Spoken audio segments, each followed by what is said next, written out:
성경 말씀 봉독하겠습니다.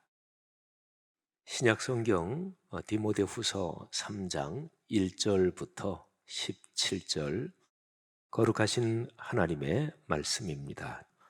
너는 이것을 알라.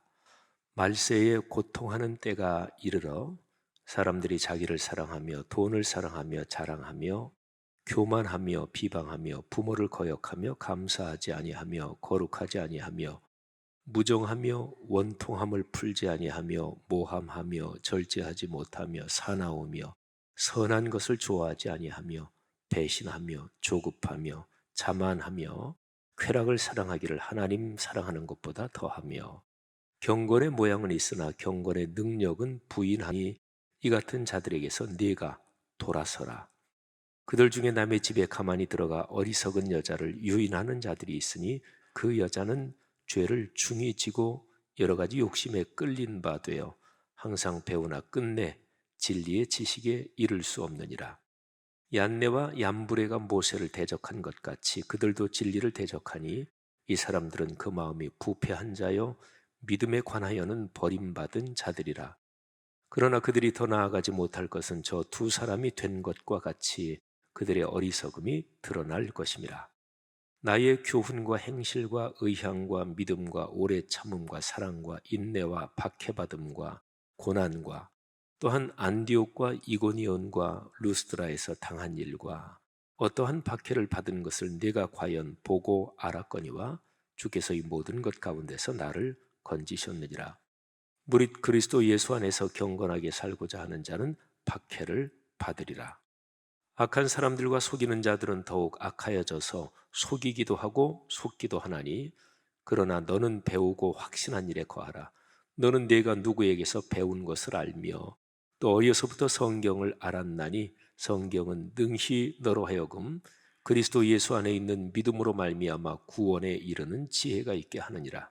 모든 성경은 하나님의 감동으로 된 것으로 교훈과 책망과 바르게 함과 의로 교육하기에 유익하니 이는 하나님의 사람으로 온전하게 하며 모든 선한 일을 행할 능력을 갖추게 하려 함이라. 아멘. 우리 자신은 이런 질문을 살면서 종종 던져야 합니다. 나는 누구인가? 나는 누구지? 다른 사람이 나에게 그런 질문을 던진다면 이렇게 표현하겠지요. 당신은 누굽니까? 저는 목사고요. 그래서 늘 내가 목사지. 뭐 의식하든 의식하지 않든 그게 늘 있죠. 그리고 목사이기 이전에 내가 그리스도인이지 하나님의 자녀지. 그런 게 가장 중요한 자기 정체성이지요. 첫 번째 질문이 당신은 누구입니까? 그런데 두 번째 질문은 당신은 당신이 누구라고 생각하는 그 삶에 또는 그 존재에 적합하십니까? 또는 유용하십니까? 또는 그 당신 정체성에 맞는 그 삶에 덕이 있으십니까? 다시 제 얘기를 하면 저는 목사인데 목사로서 덕스러운가? 근데 덕이라고 표현하는 성경, 신약 성경이 기록된 시대가 헬라어가 쓰였던 시대니까 헬라어로 덕 그러면 어떤 사람이 어떤 위치 또는 어떤 역할을 하면서 사는데 그 역할 그 위치에 제대로 쓸모가 있고 그 일을 잘하고 그 일을 아름답게 하느냐. 그러니까 좋은 의미에서 아주 유용함, 그를 가리켜서 덕이라 그래요. 그리고 용기라는 말의 그 원래 뜻도 이런 거하고 밀접하게 연관이 있습니다. 자, 어떻습니까? 여러분 자신은 누구십니까? 그리고 여러분 자신이 내 정체성에서 제일 중요한 것은 이것입니다. 그렇게 얘기할 때 거기에 걸맞게 덕스러우십니까? 용기가 있으십니까? 어머니는 어머니로서 자식을 기르고 또 가정의 중심이 되는 데서 용기가 있어야죠. 어머니의 덕이 있습니다. 아버지의 덕이 있고 또 가장으로서의 덕이 있지요. 사회 구조가 건강하게 서려면 가르치는 모든 사회 각 분야에 있는 가르치는 사람들이 가르치는 사람 그 정체성에 맞게 덕이 있고 용기가 있어야 합니다. 과연 그 일에 유능한가? 이렇게 보면 인간 세상 전체가 다 마찬가지죠. 대통령이 대통령으로서 유용한 덕, 또 능력, 자질, 용기를 갖고 있지 못하면 그 나라가 어지럽겠지요. 또 우리 사회 각 분야에 기업하는 사람들이 건강한 의미에서 바람직한 의미에서 기업하는 사람다운 덕과 용기를 가지고 있지 못하면 나라 경제가 어지러워지겠지요. 여러분과 제가 정체성이 누구인가? 만일에 다른 사람이 당신은 근본적으로 누구입니까? 이렇게 묻는다면 우리의 대답은 공통적일 것입니다. 예, 저는 그리스도인입니다. 성경이 명확하게 가르치는 것은 이 세상에는 딱 두 가지 종류의 사람이 있습니다. 어둠에 속한 사람, 그리고 빛에 속한 사람. 다르게 표현하면 사탄에 결박된 사람하고 그리고 하나님께 속한 사람. 이 세상의 모든 사람은 그렇게 두 가지로 나눌 수 있습니다. 자, 우리들은 하나님께 속한 사람이죠. 그를 가리켜서 하나님의 사람 이렇게 표현할 수 있을 것입니다. 그러니까 누구에게 소속됐느냐, 누구의 소유냐, 사탄의 사람인가요? 하나님의 사람인가요? 우리는 하나님의 사람이지요.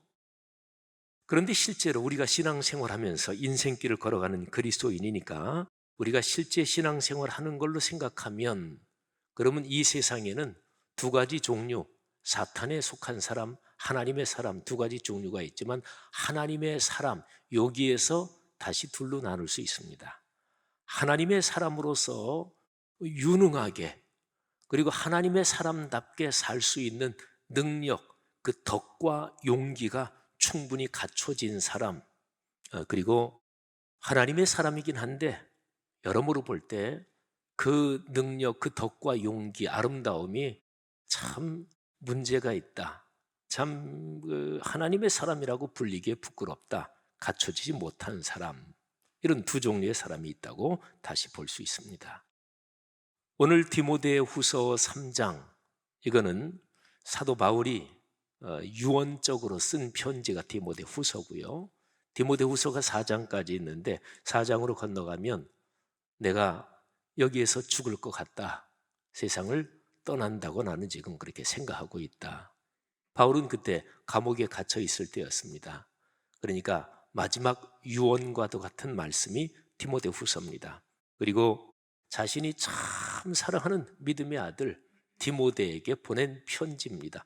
디모데는 그 당시에 젊은 목회자였고 또 그 당시의 상황은 오늘날만큼 목회자 또는 목회자가 아닌 모든 성도 그 제도적 구분이 그렇게 명확하지 않은 때였습니다. 그러니까 사실은 오늘날로 말하면 목회자들 모든 성도들에게 권면하는 말씀이다. 이렇게 이 디모데 후서를 읽을 수가 있겠지요. 그런데 이 사도 바울은 디모데 후서 여기 오늘 읽은 3장 맨 마지막 절에서 이렇게 권면하고 있습니다. 하나님의 사람으로 온전하게 하며 모든 선한 일을 행할 능력을 갖춘다. 바로 제가 말씀드린 정확하게 그거지요. 여러분과 제가 하나님의 사람이라면 하나님의 사람답게 온전하게 이것은 유능하게 갖춰진다. 그렇게도 번역할 수 있습니다. 하나님의 사람이면 하나님의 사람답게 유능해야지요. 하나님의 사람이 사탄에게 속한 사람들이 하는 그런 방향으로 사탄에게 속한 사람보다 더 탁월해서야 되겠어요? 하나님에 속한 사람이니까 하나님의 사람답게 유능하고 갖춰져야 합니다. 그를 구체적으로 말하면 모든 선한 일을 행할 능력을 넉넉하게 갖추어야 합니다. 당연하지요. 하나님의 사람이 악한 일을 행할 그런 능력은 뛰어난데 선한 일을 행할 능력이 부족하다. 그러면 하나님의 사람답지 못한 거겠지요. 사랑하는 성도 여러분들이요. 하나님께 속한 사람들이요.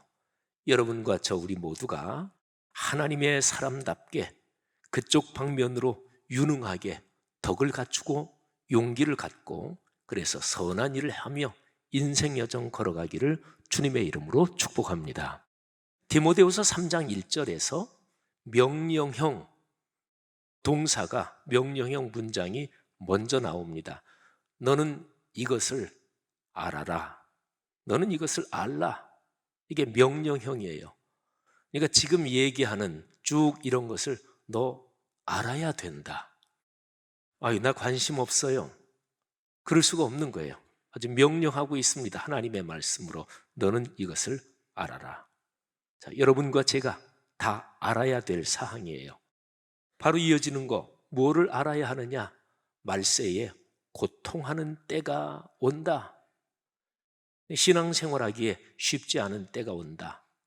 내가 걸어가는 삶의 상황이 여러모로 그리스도인으로 하나님의 사람으로 살아가기에 힘겨운 그런 상황이 온다. 자, 그리고 2절부터 쭉 내려가는 4절까지에는 제가 하나하나 다 세봤어요. 18개, 그 시대에 사람들이 악한 모습이 18개가 나옵니다. 자기를 사랑, 돈을 사랑, 자랑하고 교만하고 비방하고 부모를 거역하고 감사하지 않고 거룩하지 않고 무정하고 원통함을 풀지 않고 모함하고 절제하지 못하고 싸납고 선한 것을 좋아하지 않고 배신하며 조급하며 자만하며 쾌락을 사랑하기를 하나님 사랑하는 것보다 더하며. 제가 이거 하나하나 세보면서 18개인데 이걸 어떻게 좀 적절하게 정리할 수 없을까? 이제 그러면서 제가 여기에서 발견한 것이 한 2-3개가 있는데 이 18개 중에서 제일 핵심적인 거는 자기를 사랑한다 하는 것이 제일 처음에 나오죠. 그리고 맨 마지막에는 하나님 사랑하는 것보다 이 앞에 있는 것들을 더 사랑한다. 쾌락을 하나님보다 더 사랑한다. 이렇게 됐는데 바로 자기를 위한 쾌락이죠. 그러니까 크게 얘기하면 자기 사랑, 하나님 사랑 둘 중에 자기를 더 사랑한다는 거예요. 여러분은 어떠십니까? 하나님을 더 사랑하십니까? 자기를 더 사랑하십니까? 목사님, 그게 구분이 될 수 있는 겁니까? 네, 그렇게 얘기하면 그 말씀도 일리는 있어요. 그런데 목사님, 그걸 굳이 구분할 필요가 있습니까? 이렇게 얘기하는 거는 명시적으로 저는 하나님 나 자신보다 더 사랑합니다. 하나님의 사람으로서 당연한 고백인데 그런데 그 고백을 당연하게 할 그런 마음의 상태, 삶의 자세가 없다. 이거를 얘기하기도 합니다.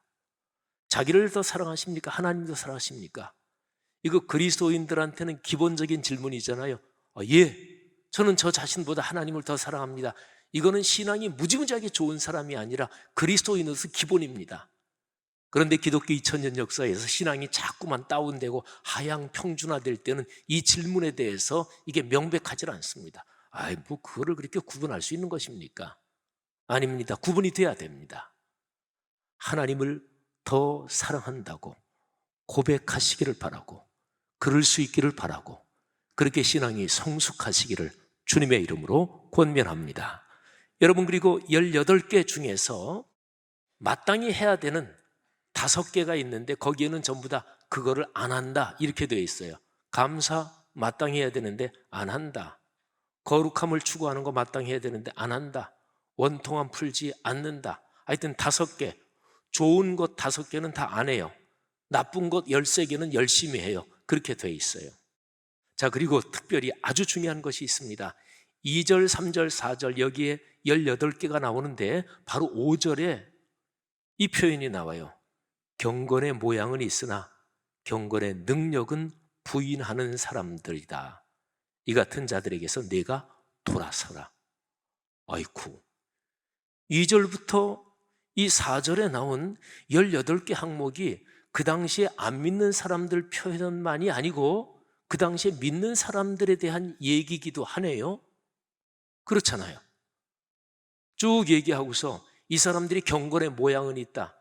안 믿는 사람들이 나 경건하도록 적어도 그렇게 외적으로 보이기는 힘쓰고 그렇게 하겠어요? 아니죠. 이거는 예수 믿는 사람들 얘기잖아요. 그러니까 예수 믿는 사람으로서 마땅히 해야 되는 거, 감사하고 거룩함을 추구하고 원통함이면 풀고 절제해야 되고 선한 것을 좋아해야 되는데 이 5가지를 다 안 하는 거예요. 여러분, 오늘 여기에 18가지 항목은 그 당시에 예수를 안 믿는 로마 제국 시대에 로마가 가장 강력했던 때, 로마가 가장 충만했던 때, 그때의 예수 안 믿는 사람들의 모습이기도 하지만 동시에 그리스도인들의 모습이기도 하다, 그런 것입니다. 그렇습니다. 2000년 역사가 그렇습니다. 그리스도인 중에서 하나님의 사람으로 유능하지 않고 잘 갖춰지지 않은 사람은 세상 사람들이 이렇게 저렇게 사는 모습하고 거의 다를 바 없이 똑같습니다. 세상 사람들이 타락한 모습하고 전부 다 똑같습니다. 하나님의 사람들이요, 세상 사람들과 다른 인생 여정을 걸어가기를 주의 이름으로 축원합니다. 자, 그리고 6절, 7절, 그리고 8절, 이 세 절에서는 아주 구체적인 얘기를 하나 합니다. 그들 중에 남의 집에 가만히 들어가 어리석은 여자를 유인하는 자들이 있으니 그 여자는 죄를 중히 지고 뭐 등등. 근데 이거는 사도 바울이 쓴 편지에는 가끔 그런 게 나와요. 어떤 특정한 사람 이름까지 정확하게 거명하는 것도 있어요. 그런데 이름까지는 거명하지 않지만 어느 교회에서 또 바울이 이렇게 저렇게 정확하게 사실이 확인된 어떤 것을 얘기하면서 그 교만한 사람 하나님께서 그를 제어하실 것이다, 또는 여기 있는 것처럼 어리석은 여자를 유인하는 그런 사람들이 있다, 그 여자는 죄를 중히 지고 뭐 등등 이렇게 정확하게 지적하는 경우도 있습니다. 오늘 여기도 그런 사례 중에 하나일 거예요. 그런데 사도 바울은 이거를 이렇게 해석합니다. 그 사람들 그리스도인답지 못하다, 그 정도가 아니라 근본적으로 이 문제에 대해서 이렇게 권면합니다. 자, 7절에 항상 배우나 끝내 진리의 지식에 이를 수 없다. 그 사람들도 교회 다니는 사람들이니까 배울 거 아니겠어요? 예배 참석하면 설교 들을 거 아니겠어요? 또 그 당시에 이런저런 성경 말씀을 배우는 게 있을 거 아니겠어요? 근데 계속 배우는 거예요. 신앙생활을 하니까. 그런데 진리의 지식에는 이를 수 없다. 내가 이성적으로는 알고 있는데 진리의 지식, 내 삶을 변화시키지는 못한다. 그러니까 하나님의 말씀을 내가 알고 듣고 지식적으로 배우면서 삶으로 순종하지 않으면 그거는 그 말씀이 헛것이고 하나님을 거역하는 게 됩니다. 그러면서 8절에 두 사람 얘기를 합니다. 얀네와 얀브레, 이 두 사람이 모세를 대적했습니다. 그런데 마치 그것처럼 죄를 그렇게 짓는 사람, 말씀을 알긴 아는데 순종하지 않는 사람은 진리를 대적한다. 여러분, 얀네 얀브레는 유대인의 전승에 따르면 모세가 바로 앞에서 이적을 행하죠. 바로 앞에서 모세가 지팡이를 던져서 뱀이 되게 하니까 애굽의 왕 바로가 요술사들을 불러요. 출애굽기 7장 11절 12절에 보면 바로도 현인들과 마술사들을 부르매 그 애굽 요술사들도 그들의 요술로 그와 같이 하여 자기들 지팡이를 던지니까 뱀이 됐어요. 그런데 아론의 지팡이가 그들의 지팡이를 삼켜버렸지요. 그러니까 구약 성경에 모세를 대적한 얀네 얀불의 바로는 진리를 대적한 사람이에요. 왜냐하면 하나님이 말씀을 하신 것을 전했잖아요. 내 백성을 보내라. 그러니까 그들의 행위는 말씀을 거역한 거예요. 말씀에 대적한 거예요. 진리를 대적한 거지요. 사도 바울은 구약의 이 사건을 얘기하면서 그리스도인으로서 말씀을 듣기는 듣는데 말씀에 순종하지 않는 사람은 진리를 대적하는 사람이다. 그러니까 근본적으로 지적하는 거지요. 어떤 일을 잘못했을 때 당신 교회 생활하면서 그렇게 교만하면 안 돼, 이 정도가 아니라 가장 근본적인 것은 당신 말씀을 대적하는 거야. 하나님의 명령을 대적하는 거야. 근본적인 것을 지적하면서 우리 그리스도인 하나님의 사람의 삶이 어떠해야 된다, 이걸 얘기하는 거죠. 여러분, 바로 이어지는 10절부터 보면 사도 바울이 디모데한테 이렇게 얘기해요. 디모데야, 너는 내가 어떻게 산 거를 쭉 알고 그것을 본받았다. 너는 내 믿음의 아들로서 또는 젊은 목회자로서 또는 하나님의 교회의 지도자로서 내가 너와 쭉 같이 데리고 다니면서 사역할 때 내가 했던 거를 내가 본받았지. 그런데 그 항목이 10절 거기에 쭉 나옵니다. 9가지로 10절 11절에 나와요. 나의 교훈과 행실과 의향과 믿음과 오래 참음, 사랑, 인내, 박해받음, 고난, 이 9가지 중에서 처음에 3가지가 아주 중요합니다. 자, 교훈과 행실. 이 교훈은 뭐냐면 좀 더 적절하게 번역하면 신약 성경의 여러 단어들, 같은 단어들에 따르면 좀 더 적절하게 가르침이라고 번역할 수 있습니다. 디다스칼리아, 디다스케, 이거는 예수 그리스도께서 전하신 말씀을 가르치는 걸 의미해요. 사도행전 2장 42절부터 그들이 사도의 가르침을 받아 서로 떡을 떼고 교제하며 기도하기를 전혀 힘쓰니라, 그거 있지요. 그러니까 교회가 처음 성령의 강림으로 생겼을 때 그 공동체가 뭐 했나? 제일 중요한 심장과도 같은 부분이 말씀의 가르침을 받았다, 그런 거예요. 그러니까 여기 10절에서 바울이 나의 교훈과 행실과 의향 이렇게 얘기할 때 그 교훈은 내가 말씀을 가르쳤지 않느냐, 바로 가르침을 말해요. 말씀의 가르침, 디다케. 그런데 그 뒤에 나오는 게 행실이잖아요. 삶이에요. 바울의 인격과 일상이에요.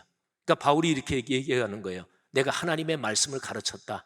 근데 나는 그 말씀에 따라서 내 인격과 내 일상이 늘 그렇게 그 말씀에 순종하도록 내가 그렇게 행실을 했다. 내가 살았다. 그러니까 처음 두 가지는 우리 교회에서 자주 쓰는 표현을 하면 말씀과 삶이에요. 나는 말씀을 가르쳤다. 그리고 말씀대로 살았다. 그리고 세 번째는 의향이라고 되어 있는데 그건 내가 추구하는 목표를 얘기해요. 내가 추구하는 목표가 과연 무엇인가? 성락성결교회 담임 목사로서 지영은 목사가 추구하는 목표가 무엇인가?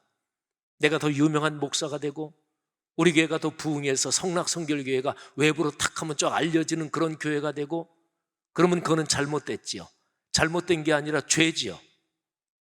우리 교회 부교육자들에게 제가 며칠 전에 얘기했는데, 내가 여기서 열심히 목회하는 게 열심히 잘해서 성과가 있어야 내가 부교육자로서 나중에 담임 목회 자리도 잘 열리고, 그게 목적이에요? 그런 건 잘못된 거죠. 그건 죄잖아요. 사랑하시는 여러분, 사도 바울이 내가 목표로 하는 것, 내가 추구하며 애쓴 것, 이게 바로 의향이에요. 그러니까 이 세 가지를 보세요. 나는 말씀을 가르쳤다. 말씀대로 살려고, 완벽하진 않았어도 나는 기도하면서 내 자신을 헌신했다. 말씀과 삶이 일치되면서, 그러면서 내가 말씀과 삶이 일치되는 근본적인 목표는 그거는 하나님의 영광을 위한 것이었다. 사랑하신 여러분, 그 뒤에 걸린 이런저런 거는 사실은 여기에 전부 다 걸려 있다고 볼 수 있습니다. 바울은 디모데한테 그렇게 얘기하는 거예요. 디모데야, 너는 내가 그렇게 사는 것, 그걸 보고 나를 본받았다. 그러면서 이제 디모데에게 이 모든 것을 정리해서 이렇게 얘기하는 거예요. 디모데야, 아까 1절에서 명령형으로 얘기한 것처럼 알라, 너 이거 꼭 알아야 된다. 근데 거기에 이어서 얘기하는 거야. 악한 사람들, 속이는 사람들 더 악해질 거야. 속기도 하고 속이기도 할 거야. 그러나 너는 배웠고, 그리고 내가 믿음으로 꽉 붙잡은 확신한 그 안에 거하라. 세 가지를 기억하십시오. 첫 번째, 배웠다. 두 번째, 배우고 나서 안 받을 수도 있어요. 그죠? 근데 배우고 나서 믿습니다. 그러면서 꽉 받았어요. 이게 배우고 확신한 그 두 가지예요. 그런데 거기에 거하라. 여기에 쓴 헬라어 단어가 메노입니다. 근데 이 단어가 요한복음 10장 15장 거기에 계속해서 반복되는데, 계속해서 그렇게 산다 이런 거예요. 내 안에 거하고 내 말이 너희 안에 거하면, 이건 일회적인 사건이 아니죠. 계속 그 안에서 살아가는 거죠. 그러니까 세 가지. 첫 번째, 말씀을 배운다. 말씀을 배운 거를 마음을 열고 믿음으로 확신하고 꽉 잡고 받는다. 그리고 그때만 감동적으로 감정적으로 그런 게 아니라 계속해서 그 안에 거한다. 내가 산다. 그러면서 바울은 배운다는 단어를 한 번 더 반복해요. 너는 누구에게서 배운 것을 알지 않느냐? 디모데에게 말씀을 가르친 선생님들이 있었을 거예요. 그 어머니 유닉의 외조모 로이스, 외가 쪽으로 신앙이 독실한 가정이었습니다. 그리고 사도 바울에게서 말씀을 배우고 그리고 말씀대로 살고 그런 훈련을 받았겠지요. 사랑하신 여러분, 이런 얘기를 쭉 하면서 바울이 이제 결론적으로 하는 얘기가 있습니다. 오늘 제 설교의 초점은 바로 이것입니다. 자, 네가 어려서부터 성경을 알았다. 성경 말씀 얘기하는 거야. 성경이 뭐냐? 예수 안에 있는 믿음으로 구원에 이르는 지혜를 준다. 성경은 두 가지 인간 상황을 얘기합니다. 구원 아니면 멸망입니다. 구원에 이르는 지혜, 이것이 충만하지 않으면 멸망 쪽으로 가는 거예요. 그리고 바로 이어지는 16절에서 저 유명한 얘기를 하는 거예요. 하나님의 사랑, 거기에 대해서 얘기한 기독교를 대표하는 가장 대표적인 구절 요한복음 3장 16절이지요. 근데 골로새서 3장 16절은 그 하나님의 사랑을 실천하는 방법을 얘기해요. 피차 가르치며 권면하며 말씀을 나누는 소그룹을 얘기하는 거예요. 그리고 디모데후서 3장 16절도 하나님의 말씀이 어떤 일을 하는지, 그러니까 3장 16절, 요 장절이 똑같은 요한복음 그리고 골로새서 그리고 디모데후서 다 아주 굉장히 중요한 구절들이에요. 자, 모든 성경 하나님의 감동으로 됐다. 네 가지의 아주 유익하고 네 가지를 갖추게 한다. 교훈, 이거는 가르침을 말해요. 하나님의 말씀은 우리를 가르친다. 그 다음에 우리가 잘못됐을 때는 책망한다. 책망의 기능이 빠지면 교회는 교회답지 못합니다. 성도 여러분들이요, 설교를 들을 때 나를 책망하는 것 같다, 이런 얘기를 들을 때 거부하는 성도들이 기독교가 타락할수록 꽤 많아요. 근데 그런 사람은 자기 자신에 대해서 심각하게 돌아봐야 돼요. 내가 교만하구나, 내가 뭔가 잘못됐구나. 사랑하신 여러분, 책망은 하나님의 축복입니다. 그 다음에 세 번째, 그렇게 책망해서 바르게 합니다. 그리고 네 번째, 계속 의로운 길로 걸어가도록 교육합니다. 자, 목적이 무엇이냐? 17절 아까 말씀드린 거죠. 하나님의 사람이 온전하게, 하나님의 사람답게 유능하게 갖춰지게 하며, 그리고 모든 선한 일을 행할 능력을 갖추게 하려 함이라. 아멘. 성도 여러분들이요, 여러분과 저는 하나님의 사람이죠. 하나님의 사람, 이 단어를 신앙인 중에서 굉장히 성자라고 불릴 만한, 그렇게 해석할 필요가 없어요. 아까 제가 말씀드렸죠. 마귀의 사람이냐 하나님의 사람이냐, 둘 중에 하나예요. 하나님의 사람이잖아요. 그게 좀 자신이 없다고, 전 내 삶을 보니까 마귀의 사람인데요, 이렇게 얘기하긴 그렇잖아요. 또 그렇게 얘기해서도 안 되고, 우리가 비록 부족해도 하나님의 사람입니다. 그래서 제가 아까 하나님의 사람 중에서도 다시 두 가지로 나눈 거예요. 하나님의 사람, 하나님의 자녀가 된 사람 중에서 그 하나님의 사람다운 덕과 용기를 온전하게 잘 갖추고 무장하고 훈련된 사람이 있고, 그렇지 못한 사람이 있고, 그렇지 못하다고 생각할 수도 있겠어요. 그렇다면 그런 사람일수록 더욱더 성경 말씀을 묵상하면서 그걸로 자신을 무장해야 되잖아요. 오늘 제 설교 제목이 나는 성경 말씀에 순명하겠습니다. 이게 오늘 설교 제목이에요. 그런데 이 제목을 들으면서 내가 주님을 위해서 무엇을 좀 해드린다, 이런 느낌이 혹시 이 설교 제목에서 드십니까? 성경 말씀이 주님의 명령이니까, 주님의 말씀이니까 주님이 말씀하신 거, 제가 순종해 드리겠습니다, 내 편에서 무엇을 드린다는 느낌이 혹시 조금이라도 드십니까? 그렇다면 오해한 것입니다. 내가 드리는 게 아닙니다. 정반대입니다. 내가 죽지 않고 살기 위해서 성경 말씀을 붙잡아야 합니다. 내가 망하지 않고 아름답게 성공적으로 살기 위해서 성경 말씀을 묵상해야 합니다. 내가 복을 받고 누리고 나누며 살기 위해서 성경 말씀이 나에게 절실하게 필요합니다. 순명, 따라 죽을 순자, 제가 아주 좋아하는 단어지요. 따라 죽는다는 뜻입니다. 말씀을 위해서라면 삶과 죽음도 바쳐야 하고 그럴 수 있어야 합니다. 그런데 삶과 죽음까지요? 여러분, 근데 기억하십시오. 내 삶과 죽음까지 하나님께 바치면, 하나님의 손에 맡기면 내 삶이 보장되고 죽음을 넘어설 수 있습니다. 말씀에 순명한다는 것은 내가 주님을 위해서 무엇을 해드리는 게 아니에요. 주님께서 나를 위해서 내게 가장 큰 축복이 되는 큰 일을 하시도록 주님 그렇게 좀 해주십시오, 간절히 요청하며 기도하는 것입니다. 오늘 제 설교를 마치면서 우리 모두가 이 설교를 제대로 이해했다면, 오늘 제 설교의 논리에서 굉장히 복잡한 논리가 있었던 건 아니라고 보는데, 오늘 설교를 듣고 그 중에서 이런 내용은 제가 공감하지 못합니다, 그 내용은 죄송하지만 제가 안 받겠습니다, 그렇게 띄어내고 자기 편한 대로 그렇게 설교를 적절하게 가공해서 받아들이는 사람이 아니라면 다음의 문장에 동의하실 수 있으실 것입니다. 잘 들어보세요.